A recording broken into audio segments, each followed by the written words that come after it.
tubuh si anak hancur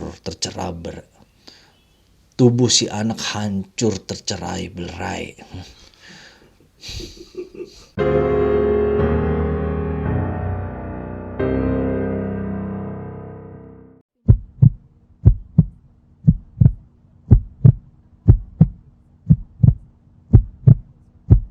Hello guys, welcome to my channel. Gimana kabar kalian semua? Sehat? Sip, mantap.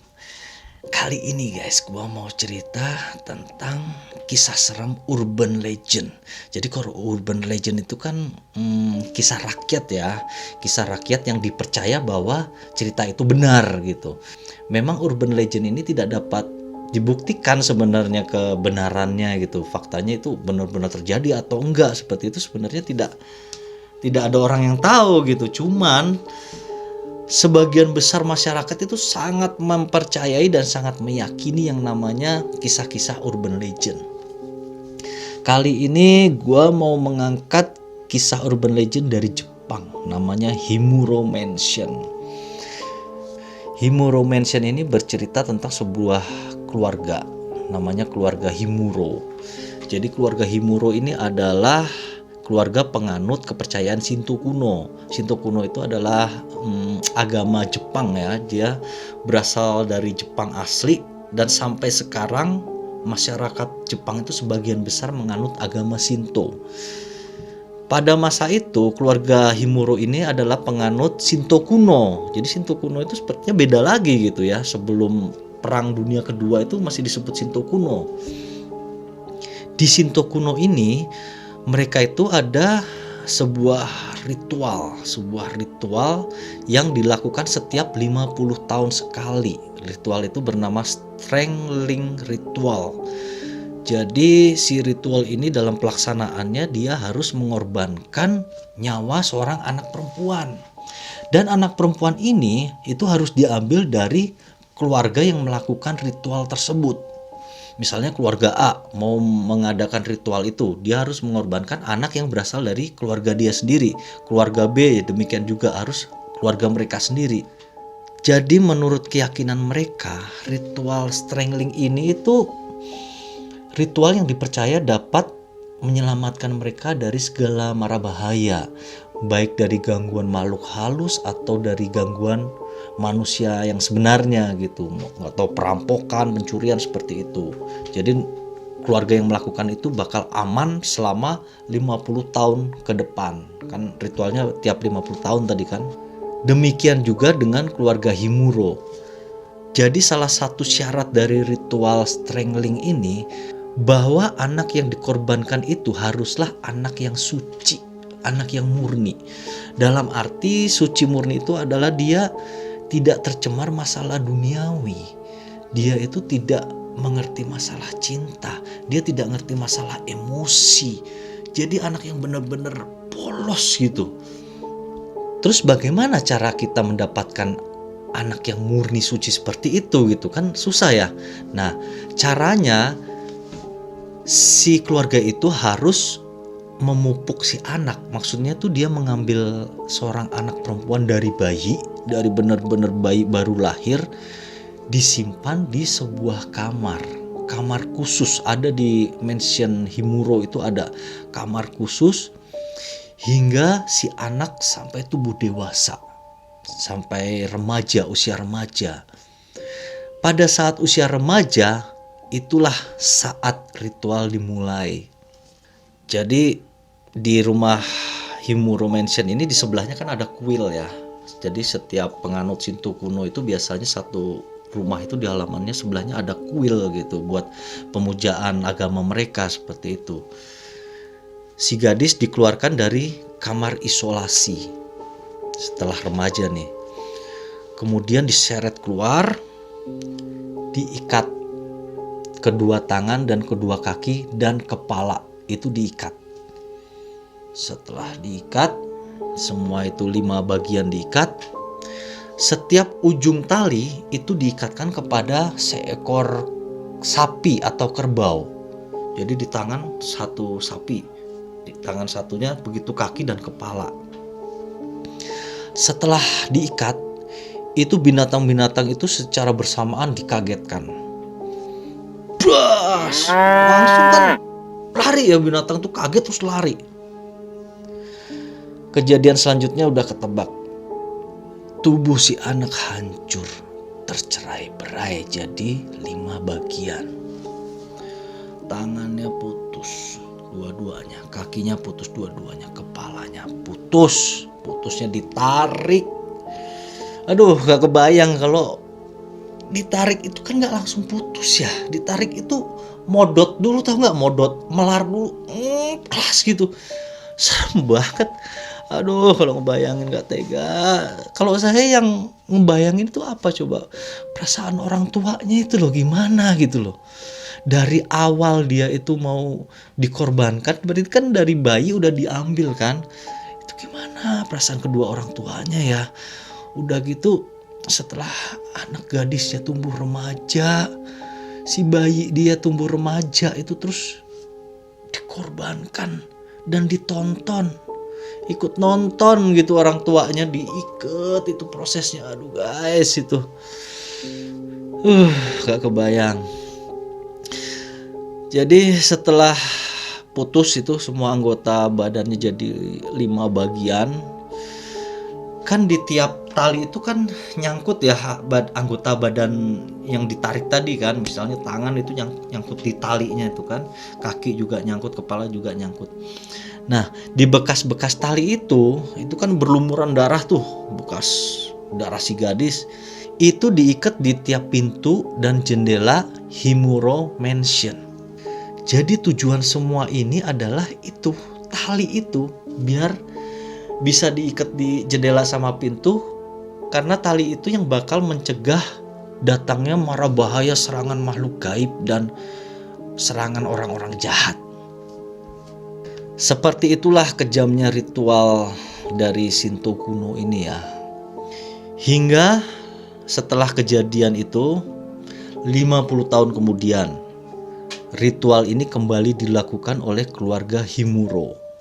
Seperti biasa mereka sudah memupuk seorang anak dari bayi hingga dewasa untuk dikorbankan.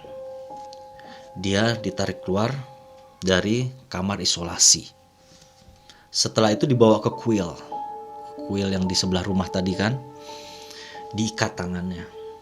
Si anak teriak-teriak, meronta-ronta, mulai menangis karena ketakutan, pasti ketakutan itu serem banget.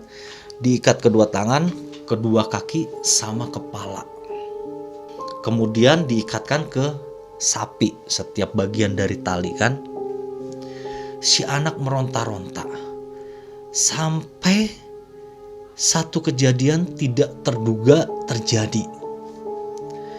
Si anak itu berteriak, "Aku sudah tidak murni lagi. Aku sudah tidak suci lagi. Aku sudah jatuh cinta kepada seorang laki-laki."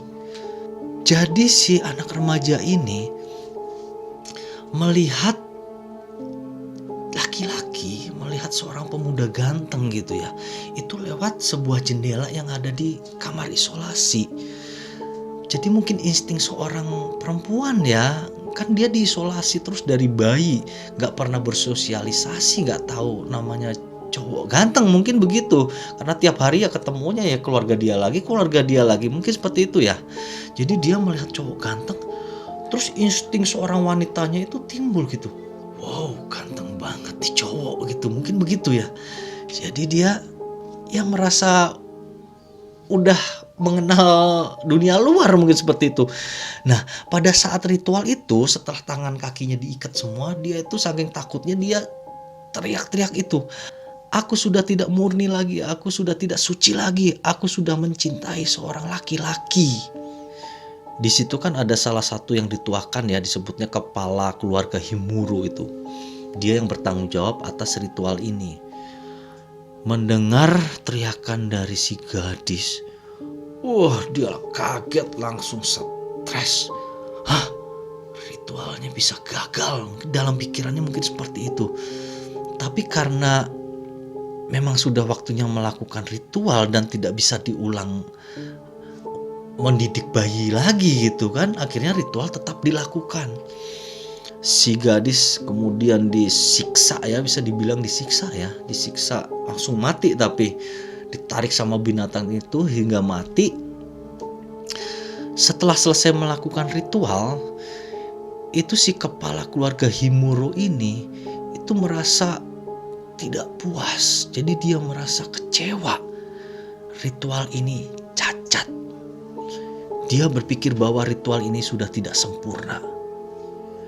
Jadi dia berpikir bahwa karena ritual ini telah cacat, dia takut bahwa keluarga yang ada di Himuro Mansion ini itu akan diserbu oleh makhluk halus, akan diganggu makhluk halus, akan diganggu orang jahat, dirampok, akan dicuri, akan dibunuh. Seperti itu tuh yang ada di pikiran si kepala keluarga Himuro ini.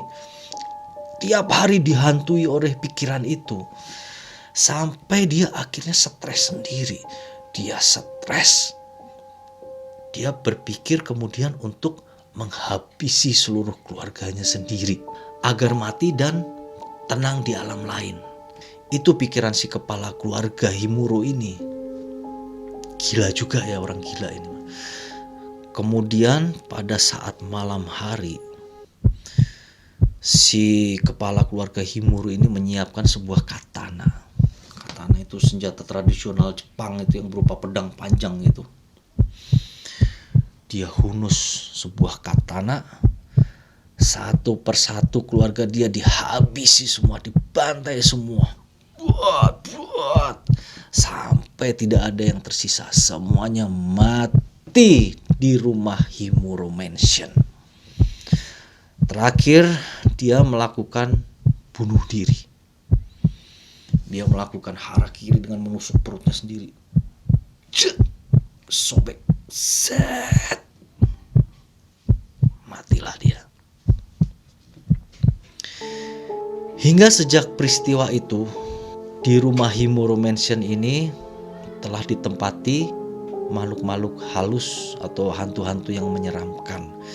Jadi itu kisah dipercaya oleh masyarakat Jepang. Kisah keluarga Himuro ini adalah penyebab dari mengapa Himuro Mansion menjadi sebuah rumah hantu. Dan memang benar gitu. Maksudnya itu bukan hanya sekedar rumor atau isu ya. Jadi di rumah Himuro Mansion ini itu memang sering terjadi berbagai macam kejadian-kejadian yang gak bisa diterima dengan akal sehat gitu. Jadi kalau misalnya ada penampakan gitu kan, ada penampakan hantu wanita gitu. Terutama misalnya kalau orang berfoto. Jadi di situ di Himuro Mansion itu ada semacam jendela ya. Kalau dipercaya bahwa jendela itu adalah jendela tempat si gadis itu waktu itu ngintip laki-laki itu, satu-satunya jendela yang ada di kamar tersebut kan. Kalau kita berfoto di sebelah jendela itu, nah di jendela itu bisa ada bayangan hantu wanita seperti itu. Dan ini bukan isu ya, ini udah banyak gitu loh kejadiannya. Terus ada orang melihat bercak-bercak darah seperti itu. Ada melihat bagian-bagian anggota tubuh, misalnya tangan atau kaki itu melayang. Jadi banyak yang melihat gitu. Belum lagi kejadian 7 orang meninggal. 7 loh ya, ini 7 orang meninggal itu tiap mayatnya itu ada bekas ikatan tali gitu di tangannya, di kakinya, di lehernya itu semua jasadnya ditemukan ada bekas ikatan tali. Tapi memang kasus ini kasus yang dipercaya benar adanya ya oleh masyarakat Jepang, namanya juga kan urban legend gitu. Masyarakat Jepang itu percaya bahwa korban-korban itu dibunuh dengan tanda-tanda mirip ritual karena para arwah yang meninggal di Himuro Mansion itu ingin melakukan ulang ritual yang gagal. Jadi mereka kalau ada orang ke situ mereka bunuh dengan cara seperti ritual itu karena mereka ingin mengulang ritual itu. Seperti itu yang dipercaya oleh masyarakat Jepang. Cukup menyeramkan juga ya ceritanya urban legend ini. Emang Jepang itu ceritanya macem-macem ya. Gak hanya ceritanya, orangnya juga kadang tingkah polanya itu aneh-aneh gitu guys. Kalau orang Jepang ini kreatif ya, super kreatif kalau saya bilang. Bahkan kisah urban legend Himuro Mansion ini pernah diangkat juga menjadi sebuah video game dan cukup populer juga, namanya Fatal Frame. Memang kalau namanya urban legend itu kita banyak cerita menarik ya, nggak hanya di Jepang gitu, di Indonesia juga banyak banget gitu urban legend yang cukup menarik, dan masyarakat itu percaya banget bahwa itu benar adanya gitu, bukan isu, bukan fiksi gitu. Mereka meyakini benar gitu. Ya mungkin demikian dulu ya kisah urban legend Himura Mansion dari Jepang ini. Semoga dapat menghibur kalian. Thank you and see you.